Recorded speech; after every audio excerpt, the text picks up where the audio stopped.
Hello, and welcome to another instalment of the Latvian Football Podcast, where we are going to look at the next opponents of Latvian clubs in Europe, or rather, a Latvian club in Europe, as after this round of games, there is only one left.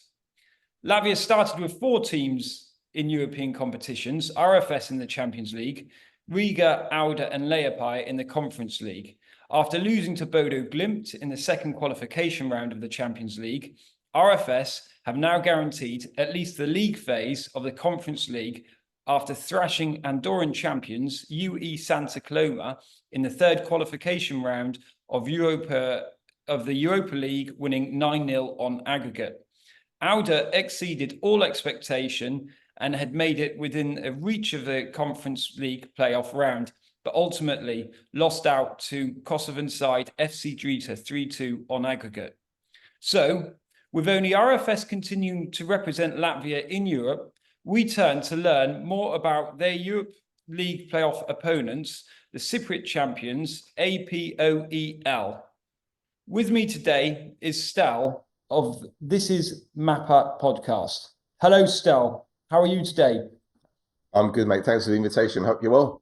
Yeah, well, can't complain. A little bit sad about FK Auda being knocked out last night. They dominated in the Skonto Riga, and they should have been more clinical and finished the game at home. But yeah, they got unlucky last night in Kosovo. But other than that, all good. So tell us a little bit about how football in Cyprus is doing. We've spoken to you in the past. Well, Dimitri has, and we got a fascinating insight then. But how well is Cyprus football doing, and how did it go last season? Well, it's thriving at the moment. That's mostly due to foreign investment in clubs and also strong relationships between sporting directors and agents. And for the most part, word of mouth. We've had several top players from big leagues playing in Cyprus over the years. And it just appears that the draw of playing in a warm climate with a traditional laid-back culture is appealing to people. Now, I'm expecting a lot of drama for a lot of reasons this coming season, but I'm pretty sure we can go into that as the interview progresses. There's always a bit of drama in football, though. That's the whole point of it. It's one big continuous story. Cyprus is just chaos, though, on a different level. It really is. Have you got an example of extreme chaos in Cypriot football? Okay. Well, we've had referees' cars being blown up. We've had fans fighting in and out of stadiums. There were stadium bans for away supporters last season. We've had match fixing. We've had players not being able to join clubs because they decided they'd rather look after their dog. There's loads of things. There's loads of things. Yeah, and this is why we do the podcast. Because not enjoyable drama sometimes. A bit more. Well, the drama is enjoyable because you kind of expect it from Cyprus. This is the thing. And because it's so normal for them out there, it's hardly reported unless it's something severe. Like, for example, last season, APOEL, the team that we're going to discuss, one of their fans threw a firecracker at an opponent's player who was warming up. And that's why clubs were had away supporters banned. So there's a lot of chaos. But on the field, the football is improving. The players, I mean, if you look at Aris, for example, Aris Limassol, who won the title last season, they brought in Connor Goldson from Glasgow Rangers. They signed Georgi Kvilitaia, that was of APOEL. He was once their captain. So you can see that there's progress. And then, as I mentioned, Aris, you got Paphos as well, who are owned by Dubov. Yeah. There's the Latvian link there. That's the Riga connection, Riga FC. We're seeing lots of players coming and going. So there's an interesting connection with Latvian football and Cypriot football as well from that aspect. But talking about last season, like how did you see the league going? You're just coming out of preseason now. What were the highlights from last season in terms of how teams performed and the style of football? Yeah, well, look, put it this way. I support Omonia Nicosia, which is APOEL's rivals. And I try to be as objective as I can with the Cypriot League. When you look at the title race, it went down to the last day of the season. You had APOEL and AEK Larnaca battling out for the title. Aris Limassol, they had an interesting I wouldn't say interesting league campaign. They came fourth, even though they were defending champions. But in the Europa League, they beat Glasgow Rangers at home. They drew with them away, so they put themselves on the map. Paphos, owned by Dubov, they won the cup for the first time in their history. Their head coach Carcedo, in his first season, he was actually Unai Emery's number 2 at Paris Saint-Germain, at Arsenal. So, you know, the names on the island are fantastic. Omonia and my team, all right, we struggled at the beginning of the season, but we kind of turned things around. We got to the cup final. We lost in the final, unfortunately, but we got into Europe. We finished third. A lot of drama on and off the field. I mean, in Cyprus, we had 18 managerial changes throughout the season, and that was low compared to the previous year, which was 27. I think sometimes in Latvia, we'd like to see a few more management changes a bit faster, particularly this season, but 18 is quite extreme. With regards to the championship, how many points was it won by the champions in the end? Oh, I can't remember, honestly, but it went down on goal difference. Goal difference. It went down on goal difference, yeah. Same points. Yeah. Wow. Yeah. That's a pretty stressful ending if you're in second place. But have you found bringing in more? No, sorry. Tell a lie. Sorry, it wasn't goal difference. It was head to head. That's what it went down on. Sorry, it was head to head. Yeah. Well, I mean, I'd love that in Latvia because it's predominantly about the Riga teams at the moment. Valmiera are they'll go good next season, I think, and probably challenge first and second. But yeah, that would be a bitter ending if it was in Latvia head to head, because it's a crunch game. Well, this is it. I mean, the two teams like APOEL and AEK, they were going for the title, and you know, APOEL have got before they won the league, it was 28 league titles. AEK had never won a league title before. I mean, they've only been around 30 years. So it would have been a big deal for them to win the league title, and the way that they turn around their season was remarkable because they started off pretty badly, and then they sacked their head coach and they brought in a previous head coach, Ben Shimon, and he kind of went on this ridiculous 15 match unbeaten run. But then APOEL had their own issues, which I'm sure we're going to discuss in a bit anyway.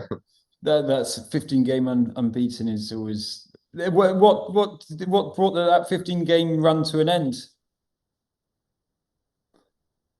They lost. They lost. I'd like to see more teams. I can't remember. RFS right now. That's the main thing. So we'd like to see their run come to an end a little bit to bring a bit more drama in Latvia. It's been a really good season, but yeah, I'm not an RFS supporter, so yeah. You got your bias there.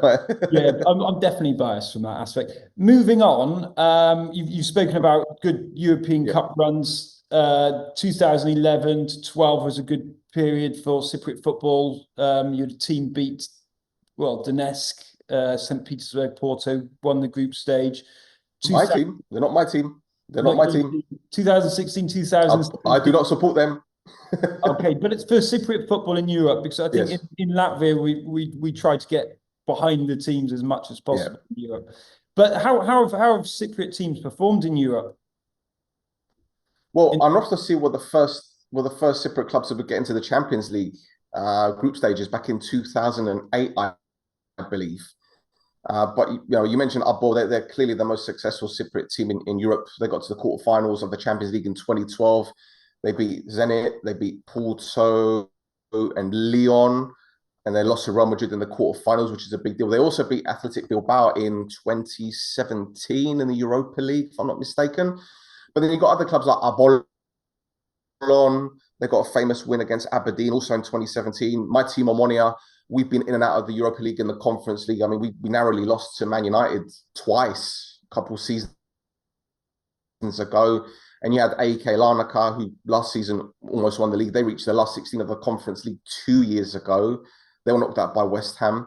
And I mentioned earlier, Aris, they beat Glasgow Rangers at home last season and drew with them away in the Europa League. So our clubs are improving in Europe. Right now, we've got 3 teams remaining. They sound like they've had pretty impressive runs in the past. Do you feel that's because of investment, like they've had good budgets to play with, or what's been the reason for their success against these big teams and even getting to the quarterfinal? What was the core reasons behind it, do you think?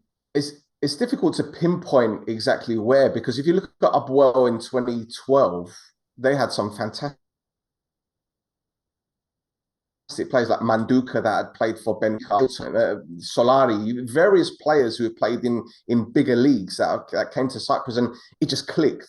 They had a great head coach in Jovanovic, who's now the Greek national team head coach. When you look at Anorthosis, all right, Ketspire was head coach of them then, and he was a good coach then.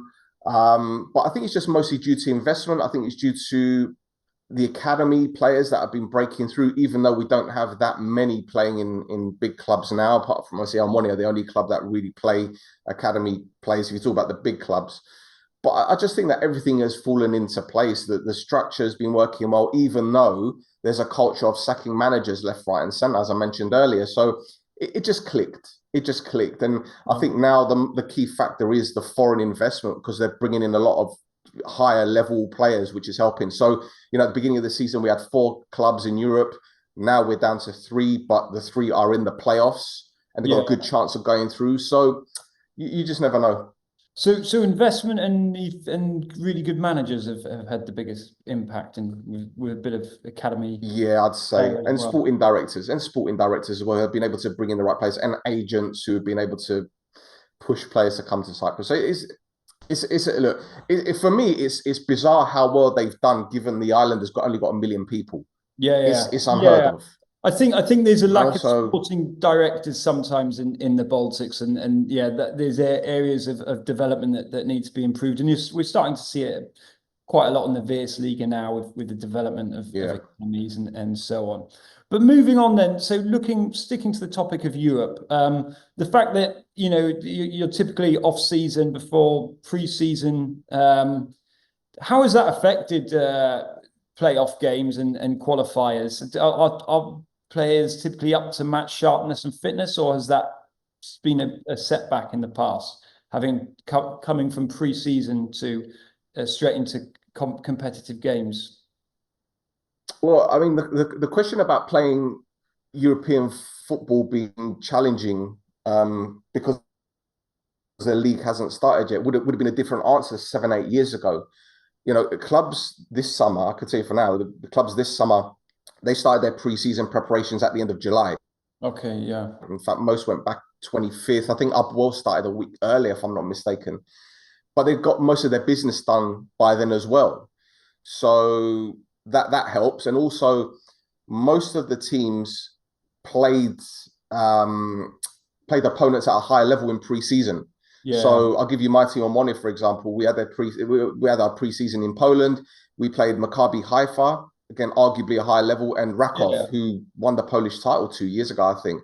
And if you look at Aris, for example, who aren't even playing European football, they played Udinese, Heidenheim, and the Conference League winners Olympiacos in pre-season.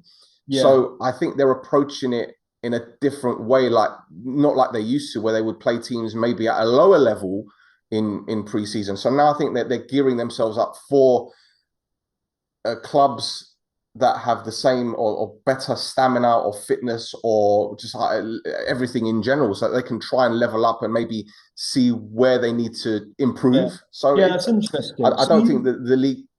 Yeah, you feel that teams they've strategically prepared a lot more before and really managed their calendar and ensured that they've had really more competitive opponents pre-season in order to get up to that level.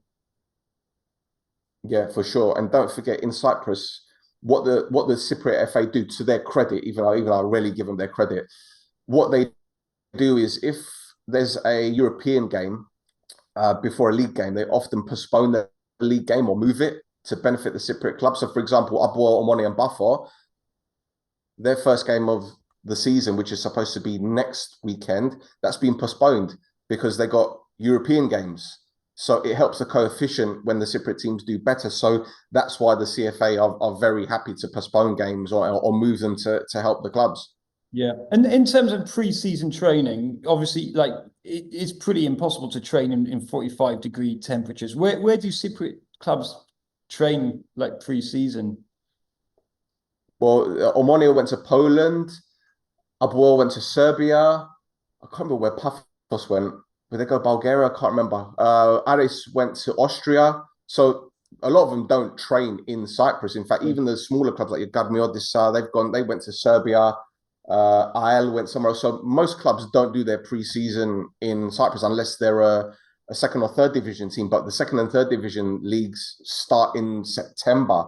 So their pre-season has just about started. So they don't, okay, while it's hot in Cyprus, they usually train in the evenings when it's cooler, Yeah. or sometimes in the morning about 7, 8 o'clock before it becomes too hot.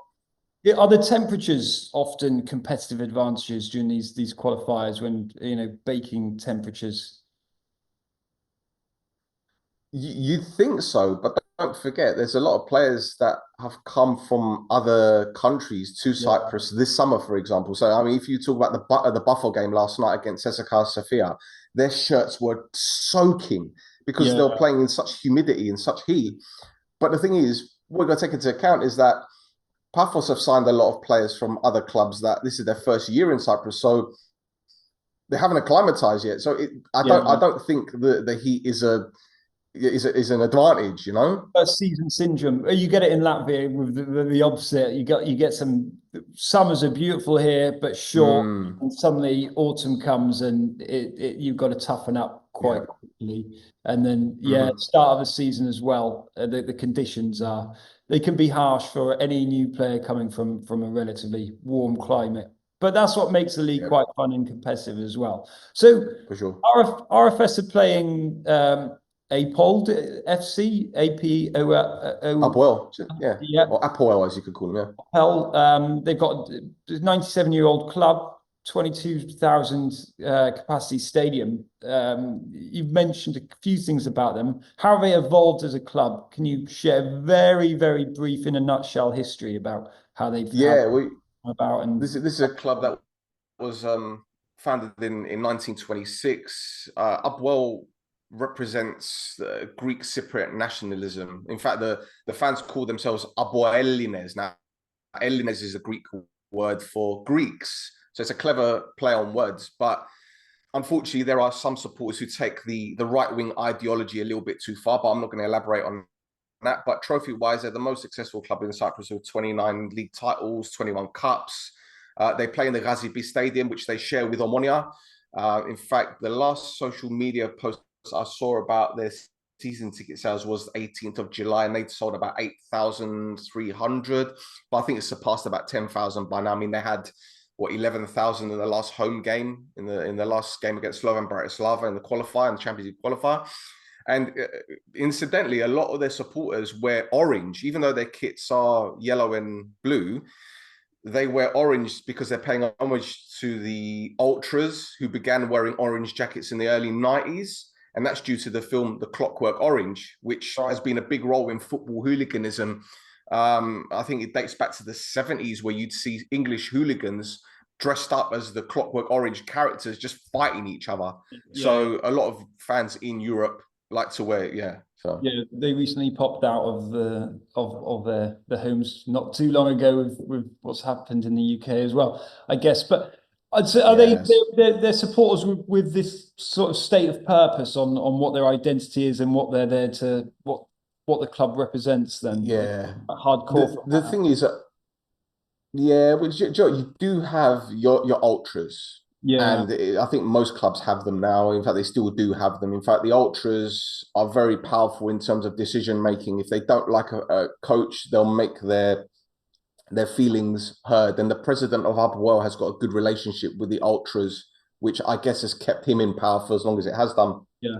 Although, to be fair, I wouldn't say all of their fans have this nationalistic right wing ideology. It's Most like of any them football are club. hardcore. It's like any football. There's Yeah, always the naughty kids at the back of a class. of course, of course. I mean, look, the Upwell fans. I mean, they are what I would say. And listen, this isn't me as an Omonia fan. This is as a someone that's being objective. They're probably the most passionate supporters in Cyprus. They have this siege mentality. It's always us against them, Yeah, and they will moan about bad press. They'll moan about whatever it is. But the one thing I will say is that they stick together, and I yeah. think that's what makes the club so different. I mean, a lot of It supporters creates from a other clubs special claim to be. Yeah, it creates a special atmosphere in when watching them. Would you say it's one of the more Oh, for sure, atmospheric for experiences sure. of Cypriot For football? sure. I mean, the Nicosia derbies are just incredible. In fact, any derby game with APOEL, whether it be Anorthosis or whatever, if the Yeah, fans are allowed in the stadiums, yeah. it's quite hostile and it makes a great spectacle as well. So yeah, yeah.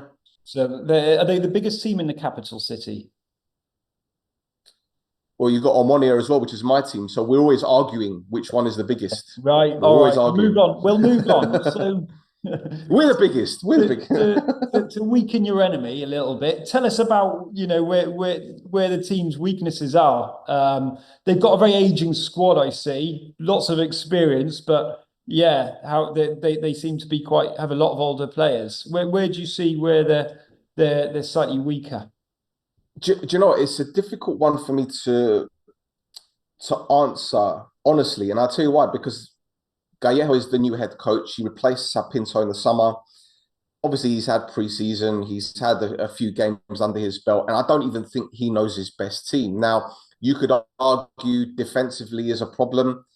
Their fullbacks like to get forward. They can get caught on the counter attack. They've got two central defenders in Dvali, who represented the Georgian national team at the Euros, and Petrovic, who is in his mid-30s. But they signed Laifis recently, who's a Cypriot legend. He played for Standard Liège for many years. He's come back to Cyprus now. So they've added that extra bit of experience, and he's not an old player. So that's improving. I mean, the So centre of midfield, you could speed argue. at the back, would you speed in defence has been a bit of a challenge for them where they've got caught out in the past. Well, funny enough, not in wide areas because they're quite pacey at Yeah, fullback in wide areas. yeah, Through the middle, I'd say they're a little they're not very mobile through the middle, yeah, but because they have the support from two holding midfielders, they haven't really been threatened through the middle. So it's a yeah. difficult one. But why are their wing backs so effective then in terms of Because they're just pushing up. Okay, yeah, They're great at delivering crosses. I mean, last season they had, well, okay, last season they had Jefte Vidal that joined Glasgow Rangers recently, so you know that there's talent there. yeah, You had Chebak at right back, who's a Moroccan lad, has been at the club for years. He's very aggressive, very good at getting forward. They signed a left back called Quintia in the summer, who was in Barcelona's academy years ago. He's flattered to deceive at the moment. You haven't really seen the best of him. So they do have a history of having attack-minded fullbacks. It's happened over the years. Even John Arne Riise was playing at the club okay, back yeah, in yeah. the mid So 2010s. So they've had they the are big. They're big crossers. They take it wide and get the ball in the box. So they got yeah, yeah. the big headers, or where the strengths up front. Well, funny enough, last season they're two centre forwards. They only played one up front last season. One centre forward was Kilidaya, who's very good in the air, who's now playing for Aris, and they had Tom Mane, a Portuguese striker who's now gone. But this summer they signed El Arabi from Olympiacos, Okay, yeah, and he's a big name. He's a big name. I know he's 36, 37, but what he can bring is something completely different. He's a marquee name. Did he play much in the Olympiacos squad last season? Yeah. I mean, he was second to El Kabi that was scoring the goals in the final and in the semi-final. Yeah. But he's an They've got Olympiacos some really legend. exciting players to watch. There's a lot of good talent on display. Who APOEL? Yeah. Well, Oh they're yeah, good for as sure, well. So yeah. for sure. I mean, if you What do you think won them the league in terms of like were they did they have a very good tactical team or just individual players, or are they a good unit? well, I mean, look, there's a lot of factors that contributed to their title like the success last season. I mean, a lot went against them throughout the year. You know, head coach Sapinto was banned from the touchline for about 14 games Okay. for Yeah. fighting Gyel, who's their new head coach, believe it or not, Yeah. and other things as well. So his assistant Jose Dominguez took charge for a bit. They won 12 games in a row under Dominguez. um, their left back Hefte, who I mentioned earlier, he went on strike for a week or so. Because Rangers showed interest in January and now he's got his move there. I mean, some big decisions went against them. They were booted out of the cup, as I mentioned before, because of the fans throwing the firecracker. I mean, there was talk of Sapinto being sacked while he was in his touchline ban. There's financial problems at the club. You're talking about a club that's 30, 40 million euros in debt. Yeah. They even ran campaigns to try and bring money to the club. If some players hadn't been paid for upwards of 6 months. But all of this seemed to galvanize them. It seemed to galvanize them. And even when they lost twice in the playoffs against Omonia, when they lost at home to Anorthosis, when it looked like they weren't going to win the title, they still got it over the line. And I think all of these factors play the key part. But I think Sapinto made some very, very big decisions within the playoffs that worked in their favour. So despite all the turmoil, they ended up winning the league. Well, so they kind of use this negative psychology, as you say similar to the supporters, up against them, and let's prove them all wrong. Precisely that. I described the club president as psychology. Do you think, in terms of how they're motivated, how they get fired up, how their desire? Was that a big 100%? 100%. I mean, I described their president Bedridi as the bulletproof vest for the players. He stands in front of everyone and takes the shots, and I think it's part of their culture, it's part of their philosophy. That's just how they are, and you've got to tip your hat off to them, because most club supporters will just turn against the club or not show up, but these lot, they're built different. So the president really brings the club forward, and he's the one leading the charge. That's very interesting. So they have a new manager, David Gallego. What tell us a little bit? What do you expect from his style as a manager, and in terms of his tactics? Like what formation are they playing, for example? Well, let's take a step back with Gyel, because he was coaching Anorthosis last season. In fact, he had about 5 or 6 months there, and then it went to pot and he got sacked. But his philosophy was playing attractive football, 4-2-3-1, getting ball out wide, getting your wide men to tuck inside to support the centre forward, a number 10 that is great on the ball, 2 holding midfielders that can win the ball but also dominate possession or dictate the tempo.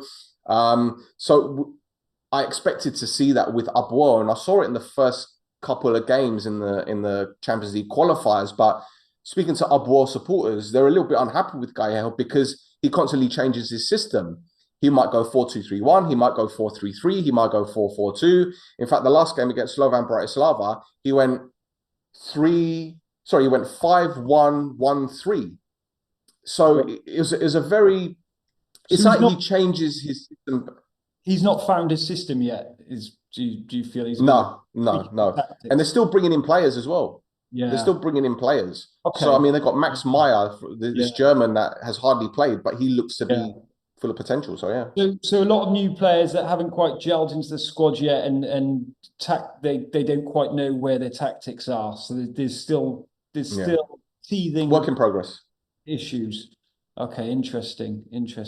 So finally, I guess we're running out of time, but thanks so much for taking your morning out Friday morning. No, it's a pleasure, absolute pleasure. Thanks for the invite.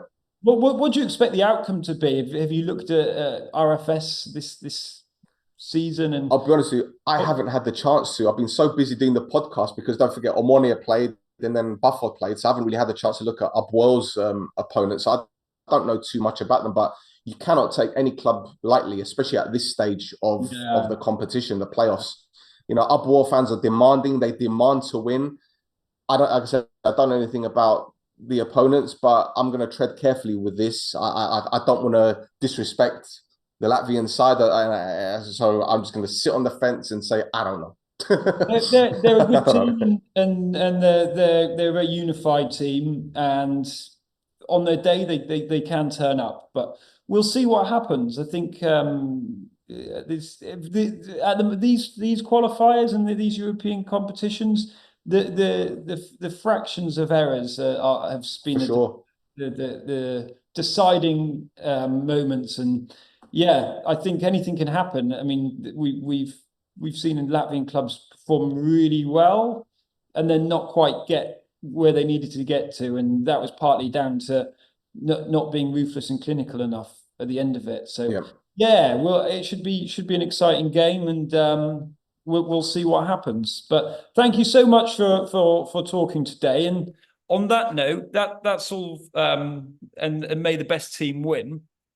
If you enjoyed this episode, please share the podcast with your friends and colleagues. who may be interested in learning more about football elsewhere in Europe. If you'd like to visit Latvia and enjoy some of the games here, or maybe you are a supporter of APOEL, traveling with your team, make sure to get your hands on a Brad Travel Guidebook, which we have here. And we've been kindly given a number of guidebooks, which we'll be doing another competition soon. Brad are taking care of our listeners with the promo code Latvia30. That's Latvia30.